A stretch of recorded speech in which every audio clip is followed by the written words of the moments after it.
perkenalkan nama saya Vidya Aurenaldi. Di sini saya akan menjelaskan tentang penilaian proyek.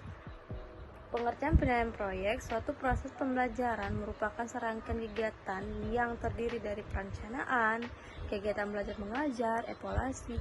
Kegiatan belajar mengajar terancang untuk rencana mengajar disusun oleh guru dengan mengacu pada tujuan yang hendak dicapai. Selanjutnya, penilaian merupakan kegiatan yang tidak terpisahkan dari kegiatan belajar mengajar pada umumnya karena aktivitas kegiatan belajar mengajar tergantung pada kegiatan penilaian.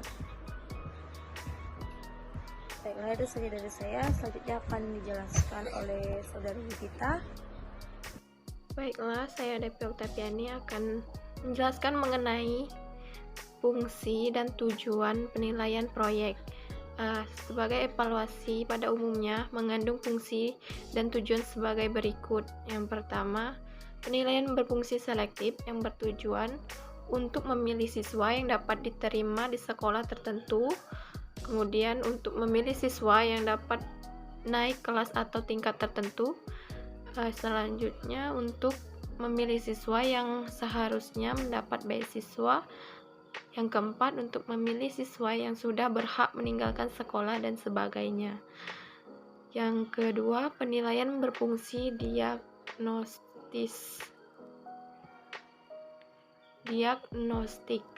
Penilaian ini berfungsi untuk mengenal latar belakang siswa, psikologis, fisik, dan lingkungan. Hal ini sangat penting untuk menemukan sebab-sebab kesulitan belajar para siswa.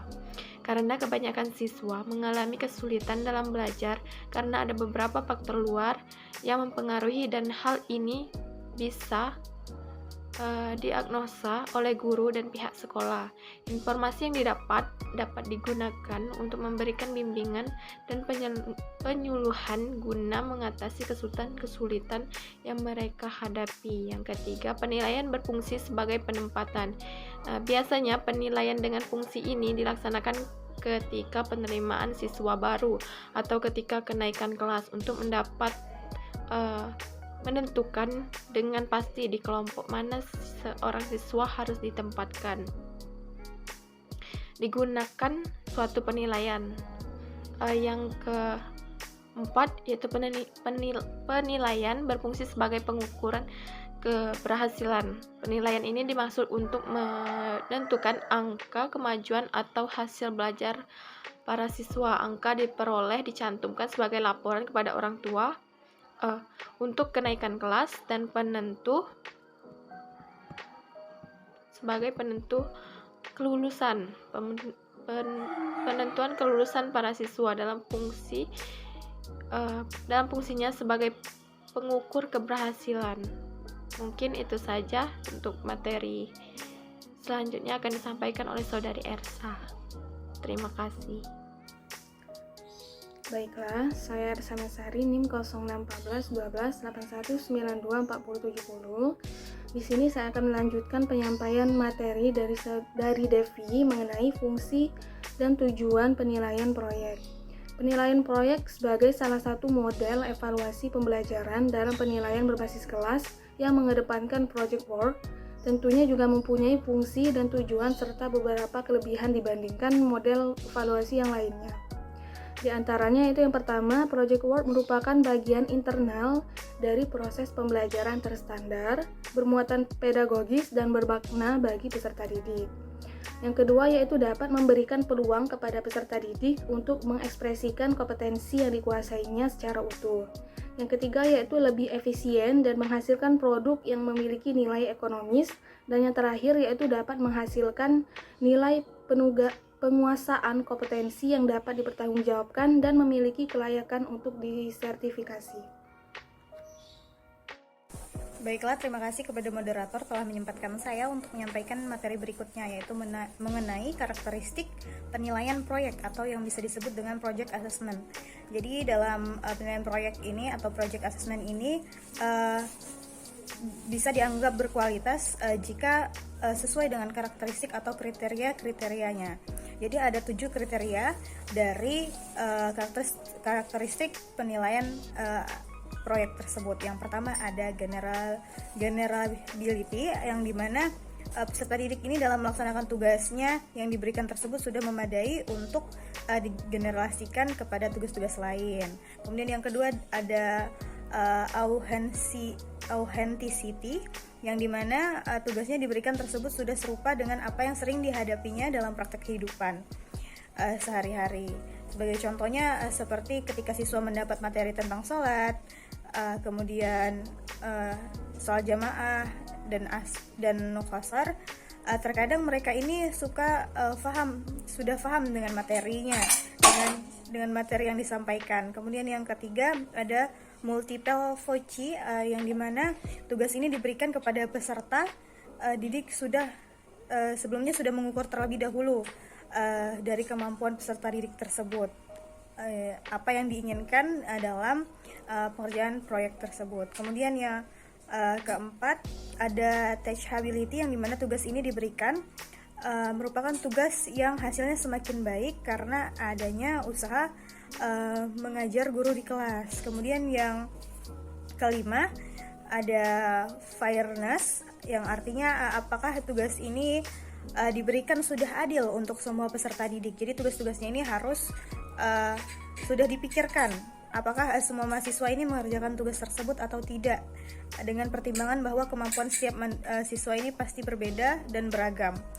Kemudian ada yang selanjutnya ada feasibility, yang dimana tugas-tugasnya ini diberikan dalam penilaian proyek memang relevan untuk dilaksanakan mengingat faktor-faktor seperti biaya, ruangan atau tempat, waktu atau peralatannya. Kemudian yang selanjutnya ada scorability, yang dimana dalam penilaian ini adalah yang paling mendasar karena untuk mengetahui valid tidaknya sebuah penilaian. Artinya apakah tugas yang diberikan nanti dapat diskor dengan akurat dan reliable sehingga hasilnya yang diperoleh ini valid atau tidak valid. Kemudian yang selanjutnya mungkin itu saja dari karakteristik penilaian proyek, ada 7 yang sudah saya sebutkan. Mungkin karakteristik penilaian proyek. Yang pertama adalah generability. Artinya apakah proyek peserta didik dalam melaksanakan tugas yang diberikan sudah memadai digeneralisasikan kepada tugas-tugas lain. Dalam hal ini semakin tugas tersebut agar dapat dibandingkan dengan tugas yang lain, maka kualitas tersebut semakin baik. Yang kedua adalah authenticity. Apakah tugas yang diberikan tersebut sudah serupa dengan yang sering dihadapinya dalam praktek kehidupan sehari-hari. Sebagai contoh, ketika siswa mendapat materi tentang sholat jamaah dan qasar, terkadang mereka sudah paham dengan materi yang disampaikan. Namun untuk mempraktikannya sulit. Untuk itulah perlu adanya praktik secara langsung dengan dibimbing oleh guru agama, karena dalam kehidupannya sehari-hari siswa sering menghadapi kondisi seperti itu. Yang ketiga adalah multiple voice. Artinya apakah tugas yang diberikan kepada peserta didik sudah mengukur lebih dari satu kemampuan yang diinginkan. Bisa jadi seorang siswa mempunyai kemampuan yang baik dalam menghafal dan menganalisa suatu materi, namun lemah dalam prakteknya. Untuk itu, guru bisa melengkapi kekurangannya dari aspek psikomotorik tersebut dengan melihat kemampuan kognitifnya. Baiklah, di sini saya Mita Anggraini. Di sini saya akan melanjutkan materi karakteristik penilaian proyek atau project assessment. Adapun yang kelima itu fairness. Fairness ini artinya apakah tugas yang diberikan sudah adil untuk semua peserta didik. Jadi tugas-tugas tersebut harus sudah dipikirkan. Nah, apakah semua siswa mengerjakan tugas tersebut atau tidak, dengan pertimbangan bahwa kemampuan setiap siswa pasti berbeda dan beragam. Untuk itu guru harus bisa mengukur sejauh mana kemampuan siswanya secara rata-rata.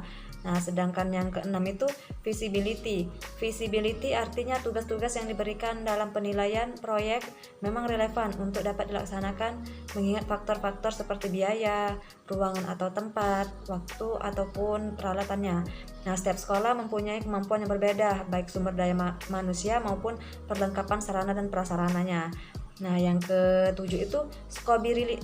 Scorability ini dalam sebuah penelitian adalah hal yang paling mendasar, karena untuk mengetahui valid tidaknya sebuah penilaian, Artinya apakah tugas yang diberikan nanti dapat diskors dengan akurat dan reliable, sehingga hasil yang diperolehnya juga valid.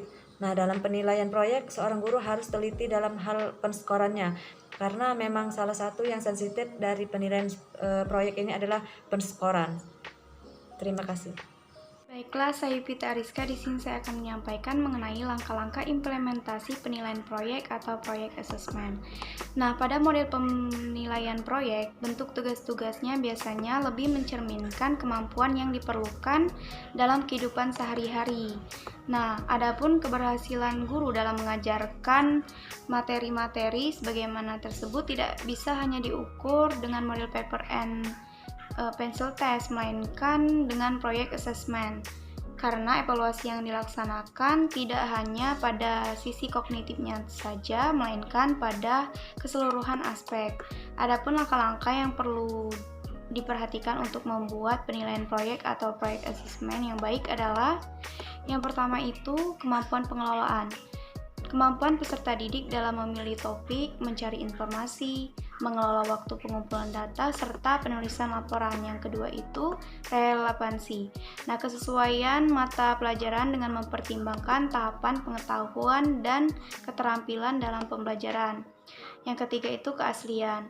Proyek yang dilakukan peserta didik adalah hasil karyanya dengan mempertimbangkan kontribusi guru berupa petunjuk, arahan, serta dukungan proyek kepada peserta didik. Baiklah, saya Air Lestari Siotang. Di sini saya akan melanjutkan penjelasan teman saya tentang metode dan contoh menilai penilaian proyek. Hal yang paling dilakukan dalam sebuah penilaian yaitu bagaimana menilai dengan subjektif dalam penilaian tersebut. Kemudian perlu adanya sebuah metode yang akurat untuk menyimpulkan tingkat pencapaian proyek peserta didik. Selanjutnya ada satu metode yang biasanya digunakan yaitu penskoran penilaian proyek, yaitu metode judgment. Dalam metode judgment, penilaian proyek dapat dinilai secara holistik maupun analitik, maupun proses itu dalam produk. Secara holistik, nilai tunggal mencerminkan kesan umum, sedangkan nilai analitik dan nilai yang diberikan pada beberapa aspek. Adapun contoh penilaian proyek yang akan dijelaskan oleh teman saya, Wulan Putriani. Kepada Wulan dipersilahkan. Baiklah, saya Wulan Putriani akan menjelaskan mengenai contoh penilaian proyek. Penilaian proyek ini bisa berupa contohnya yaitu nama pelajaran Al-Quran, nama proyek tafsiran ayat 103 surat Al-An'am, yang dimana alokasi waktunya yaitu 2 jam. Guru pembimbingnya bisa guru yang mengampu mata pelajaran tersebut. Lalu diberikan pernyataan kelompok dalam pembelajarannya, kemudian kelas, lalu membuat tabel yang memuatan nomor, aspek, dan skor. Dalam aspek ini berisikan perencanaan pembelajaran, pelaksanaan pembelajaran, dan laporan proyek. Dalam perencanaan itu bisa berisi persiapan dan perumusan judul, dan pada pelaksanaan bisa dimasukkan poin-poin seperti sistematika penulisan, keakuratan sumber data, kuantitas sumber data, analisis data, penarikan kesimpulan. Dan pada laporan proyek nantinya terdapat poin-poin yaitu performa dan presentasi atau penugasan. Sehingga di kolom skor nanti akan diberikan penilaian oleh guru untuk bisa menilai dari proyek yang dikerjakan oleh siswa. Lalu di tabel akhirnya akan ditambahkan skor total dalam pelaksanaan proyek tersebut.